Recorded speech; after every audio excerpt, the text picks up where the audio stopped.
பாக்குறீங்க? இது தேவையற்றது. ரெண்டும் மேற்கு வங்கம் இங்க கேரளாவில் புதுச்சேரியில் முடிஞ்சிருச்சு. ஆனா மேற்கு வங்கத்தில் இங்க இன்னும் அங்க இன்னொரு கட்டம் இருக்கு. நமக்கு தேர்தல் நடந்துருக்கு. இந்த நேரத்தில் இது அவசர அவசரமா செய்ய வேண்டிய வேலை இல்லை. நிதானமா விவாதிச்சு செய்ய வேண்டிய வேலை.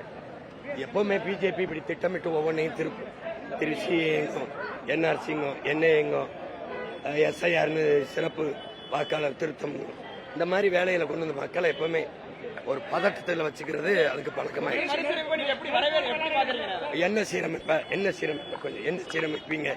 நான் என்ன கேட்கிறேன்னா, அன்றைக்கு விடுதலை பெற்ற பிறகு 543 பாராளுமன்றம் கொண்டு வந்தீங்க. அன்றைக்கு இருந்த மக்கள் தொகை இன்னைக்கு இருக்கா? இன்னைக்கு 150 கோடியை தொற்றுச்சு. அப்படின்னா 6 சட்டமன்றத்துக்கு ஒரு பாராளுமன்றத்தை மாத்தி 3 சட்டமன்றத்துக்கு ஒரு நாடாளுமன்றம் நீ கொண்டு வந்தாதான் எனக்கு உரிய பிரதிநிதித்துவம் இருக்கும். அப்படி கொண்டு வரல. இல்ல என்ன சீர்திருத்தம் பண்ண போறீங்கன்னு சொல்லுங்க. என்ன சீர்திருத்தம்? மக்கள் தொகை அடிப்படையில் என்ன? நீ என்னைய குடும்ப கட்டுப்பாடை கொண்டு வந்து என்னுடைய பாப்புலேஷன் மக்கள் தொகை கட்டுப்படுத்திட்ட. மற்ற மாநிலம் உத்தரப்பிரதேசத்தில் அவனுக்கு அதிகமாக வந்துடும். மக்கள் தொகை எண்ணிக்கையில் வந்தா எனக்கு குறைஞ்சு போயிடும். அப்படி வரக்கூடாது. இல்ல அந்த மாதிரி வரக்கூடாது.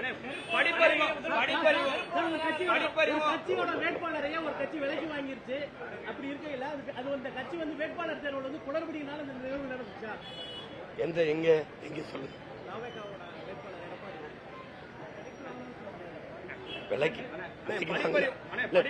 விலைக்கு வாங்கினதுன்னு சொல்றாங்களா?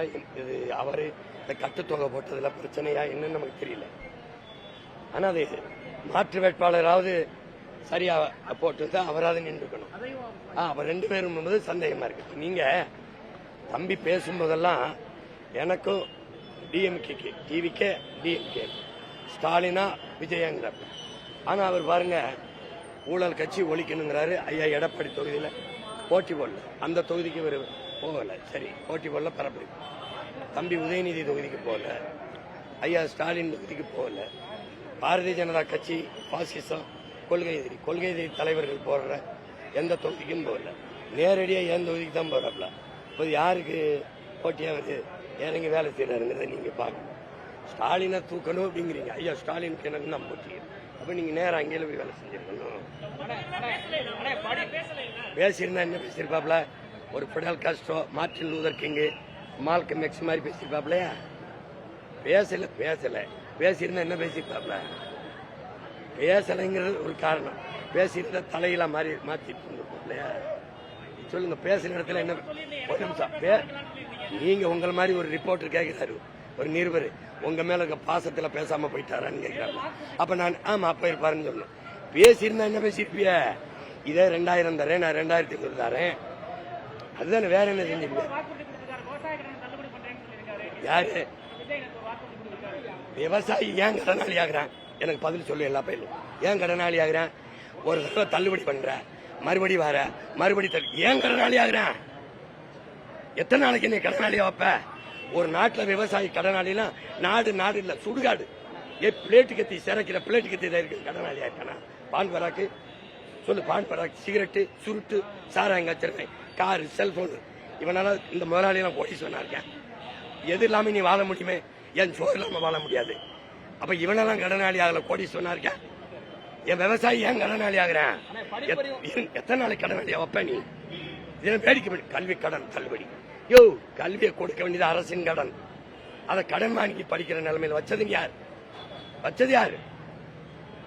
திரும்பி வர விவசாய கடன் தள்ளுபடி. விவசாயி கடனாளி ஆகக்கூடாது. ஏன் கடனாளி ஆகிறான்? எல்லா பயிலும் உற்பத்தி செய்யற பொருளுக்கு அவன் விலையை தீர்மானிக்கிறான். என் ஆத்தால போய் விளைய வைக்கிற பொருளுக்கு அவன் விலையை தீர்மானிக்க முடியல, வாங்குறவன் தீர்மானிக்கிறான். அதானே அந்த நிலையை மாத்தணும்ல. நான் சொல்றதா விலைன்னு வரணும். அப்ப வந்தாதான் அவன் வறுமைக்கு போக மாட்டான். அது இந்த திராவிட திமுக இடையில இது பாருங்க. அந்த வீட்டுல கொஞ்சம் பருப்பு சாம்பார், இந்த வீட்டுல கொஞ்சம் கூட்டு பொரியல் வாங்கின ஒரு எப்படி சொல்றது ஒரு கூட்டாஞ்சோறு மம்ல. அது மாதிரி திமுக கொஞ்சம், அதிமுக கொஞ்சம். இவர் 2000, அவர் 2000, நான் 2500. புரியுதா? தாலிக்கு அகப்பவன், நான் ஒருவன். அதே தானே இவங்க விவசாய கடனை தள்ளுபடி. நான் தான் சொல்றேன், என்ன ஆட்சியில விவசாயி கடனாளியா ஆக மாட்டான்.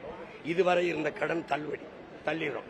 இனிமேல் ₹1 கடனாளியா என் விவசாயி ஆக மாட்டான்.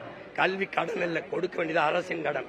இதுவரை பெற்ற கடனை தள்ளுபடி பண்ணி இனிமே சிறந்த கல்வியை நான் என் பிள்ளை கொடுத்துருவேன். 1 ரூபா கடன் வாங்கி நீ படிக்க வேண்டிய தேவையில்லை. கடன் ஏன் கடன், கவர்மெண்ட் கடன், அது நான் கொடுக்கணும். கல்வியை அரசின் கடமை இல்லையா அது?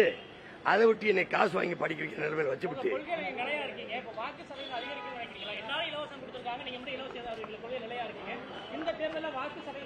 இல்ல அறிவிச்சிருக்காங்க. இலவசம்ங்கிறது ஏமாத்து. என் ஆத்தால் அப்பனை அண்ணன் தம்பிய ஏமாத்தணும்னு நினைக்கிறாங்க அவங்க. நான் அந்த நிலையிலிருந்து மாத்தணும்னு நினைக்கிறேன். இவங்களுக்கு எப்படியாவது என் இனத்தை ஆளணும்னு வெறி இருக்கு. எனக்கு எல்லா மக்களையும் போல என் இனமும் வாழணுங்கிற வெறி இருக்கு. இது ரெண்டுக்கும் கோட்பாடு புரியுதுன்னு நினைக்கிறேன். எங்க அம்மாவோ எங்க அப்பாவோ எங்க சின்னத்தா பெரியத்தாவோ கையேந்திரது எனக்கு தன்மான இழப்பா இருக்கு, கொதிக்கிறேன். அதனால இந்த இலவசத்தை ஒழிக்கிறேன்.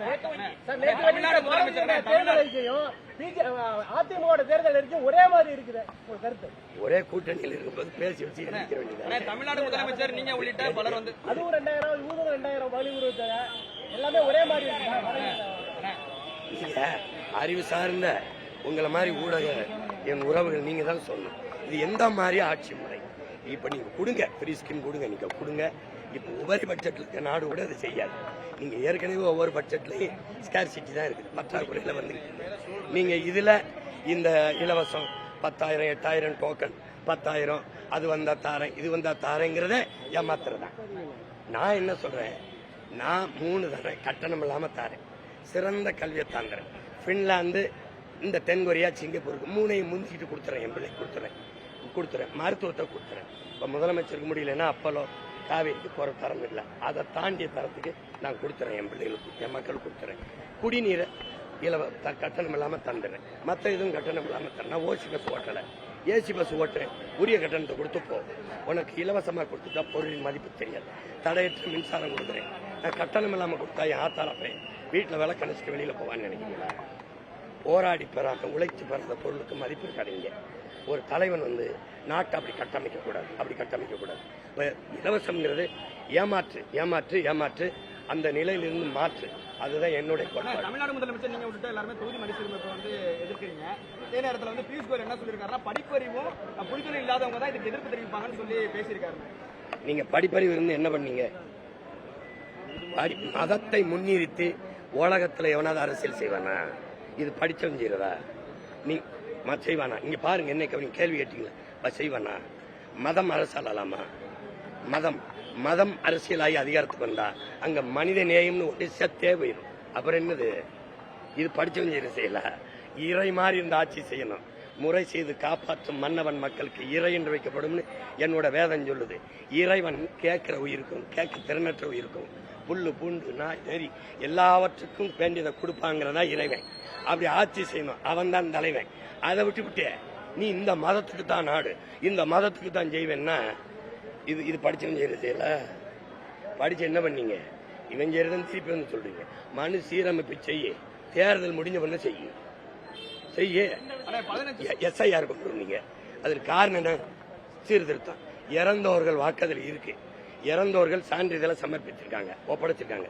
அதுல இருக்கிறவன் எடுத்து ஒரு நிலத்துல பயிர் இருக்குன்னா களையை மட்டும்தானே எடுக்கணும். அவன் தானே விவசாயி. மொத்தமா அழிச்சு மறுபடியும் நடுவோம்னா இது எப்படிப்பட்ட செயல்? இது படிச்சவங்க செய்யலா? எஸ்ஐஆர் ஏன் கொண்டு வந்தீங்க?